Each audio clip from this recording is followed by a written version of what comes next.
Bismillahirrahmanirrahim. Assalamualaikum warahmatullahi wabarakatuh. Alhamdulillahirabbil alamin. Wa qala Allahu ta'ala fil Qur'anil Karim, a'udzubillahi minasyaitonir rajim. Bismillahirrahmanirrahim. Yu'til hikmata may yasha wa may yu'tal hikmata faqad utiya khairan katsira wa may yadhakkaru ila ulul albab. Wa qala Rasulullah sallallahu alaihi wasallam, man salaka tariqan yaltamisu filman salallahu tariqan ilal jannah. Alhamdulillahirabbil alamin. Kaum muslimin yang dirahmati Allah Subhanahu wa taala. Alhamdulillah kita akan melanjutkan materi tentang perkara-perkara yang diperbolehkan selama kita menjalankan puasa Ramadan. Dengan kita mengilmu ini, mudah-mudahan kita bisa lebih paham tentang hal-hal yang sebenarnya diperbolehkan di dalam syariat menjalankan puasa Ramadan. Apa saja yang ini sering kita jumpai sehingga nanti kita bisa memberikan bayan penjelasan, dan kita dalam menjalankan puasa ini yakin karena kita berilmu dengan dasar. Makanya Imam Bukhari mengatakan al ilmu qoblal qouli wal amali. Ilmulah segala sesuatu sebelum kita berkata maupun melakukan amalannya. Yang pertama adalah mandi dan menyiram air di kepala. Jadi ketika kita mungkin mandi keramas, itu diperbolehkan. Karena ada sebagian dari masyarakat itu, enggak boleh mandi keramas, nanti bolehnya kalau sudah buka atau maghrib ke atas. Padahal di dalam Islam syariat ini diperbolehkan. Sebagaimana dalam sebuah hadis, laqad ra'aitu Rasulullahi bil asji yasubu ala ra'sihi ma'a wa huwa shaimun minal atasi au minal harri. Sungguh aku melihat Rasulullah SAW di Al-Araj mengguyur kepalanya dengan air, sedangkan beliau dalam keadaan berpuasa karena haus atau karena panas. Jadi boleh mengguyur rambutnya. Kalau digambarkan ya keramas kayak itu boleh. Lalu yang kedua adalah berkumur-kumur dan memasukkan air ke dalam hidung asal tidak berlebihan. Jadi berkumur-kumur, memasukkan air ke dalam hidung itu tidak mengapa. Hadisnya adalah wabaligh fil istinsaki illa an takuna shaiman. Bersungguh-sungguh dalam memasukkan air ke dalam hidung kecuali jika sedang berpuasa. Jadi boleh kita ini menghirup hidung, menghirup air terus dikeluarkan, istinsak itu, itu boleh. Yang penting jangan kita berlebihan dengan harapan nanti biar masuk, jangan. Lalu yang ketiga adalah bersiwak.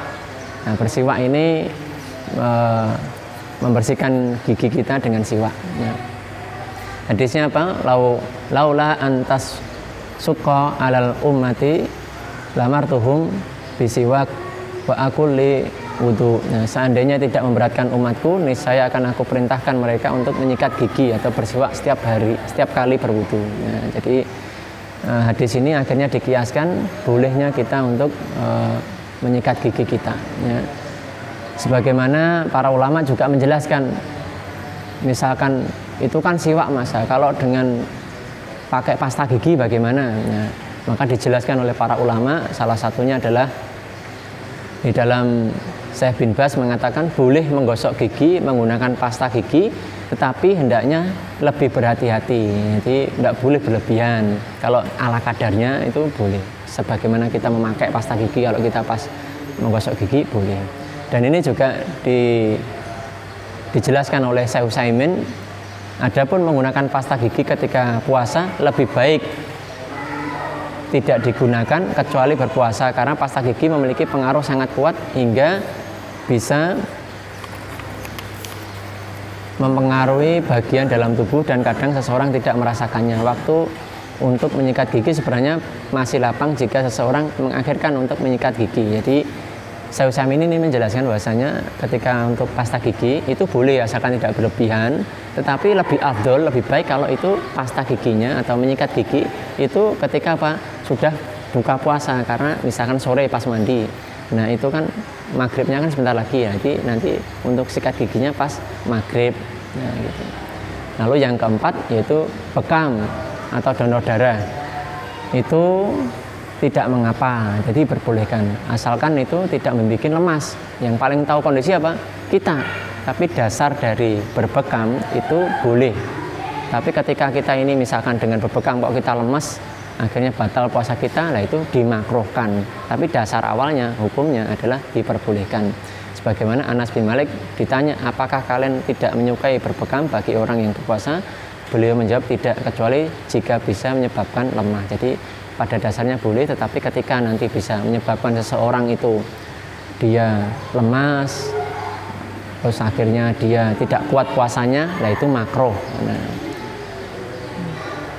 makanya banyak yang terkadang bekam itu setelah berbuka puasa atau malam harinya. Tapi kalau siang tadi, kalau dia kuat tidak mengapa, tapi kalau dia nanti lemas, lebih baik itu ditinggalkan atau hukumnya makruh. Yang kelima, bercumbu dan mencium istri. Nah, mencium istri atau bercumbu itu boleh, ya. Nabi biasa mencium dan mencumbu istrinya sedangkan beliau dalam keadaan berpuasa, dan beliau adalah orang yang paling kuat menahan syahwatnya. Hadis riwayat Bukhari nomor 1927. Jadi ini tidak menjadikan puasanya batal, atau tidak mengurangi nilai dari kadar pahala puasa. Lalu yang keenam, masuk waktu subuh dalam keadaan junub. Nah, jadi misalkan malam itu pas jima, nah ternyata sampai ketiduran, subuh baru bangun, nah itu diperbolehkan untuk melanjutkan puasanya. Sebagaimana Rasulullah SAW menyebutkan, ana Rasulullah SAW kana yudrikuhul fajru wa huwa junub min ahli thumma yahtasilu wa yasum. Nah, Nabi pernah mendapati waktu subuh dalam keadaan junub karena hubungan suami istri, kemudian beliau mandi dan berpuasa, jadi tetap dilanjut puasanya. Yang ketujuh adalah mencicipi makanan selama tidak masuk dalam kerongkongan, jadi hanya di lidah, nah, terus habis itu dikeluarkan, jadi tidak sampai masuk. Nah, ini diperkenankan. Nah, sebagaimana dalam hadis riwayat Ibnu Abi Saibah dalam Musannaf 2 nomor 304, tidak mengapa seseorang yang sedang berpuasa mencicipi cuka atau sesuatu karena tidak masuk sampai ke kerongkongan. Nah, inilah hikmahnya kenapa pengerasa itu di lidah, tidak di kerongkongan. Nah, yang keenam, bercelak obat tetes mata atau telinga itu diperkenankan, ya. Mudah-mudahan dengan kita memahami hal-hal yang atau perkara-perkara yang diperbolehkan dalam puasa ini, semakin kita yakin, semakin kita mengetahui hal-hal yang diperbolehkan, dan kita bisa memberikan hujah atau penjelasan ke umat bahwasanya hal-hal yang tadi saya sampaikan itu diperkenankan. Demikian yang bisa saya sampaikan. Akhiru dawana usikum wa nafsi bitaqallah. Wassalamualaikum warahmatullahi wabarakatuh.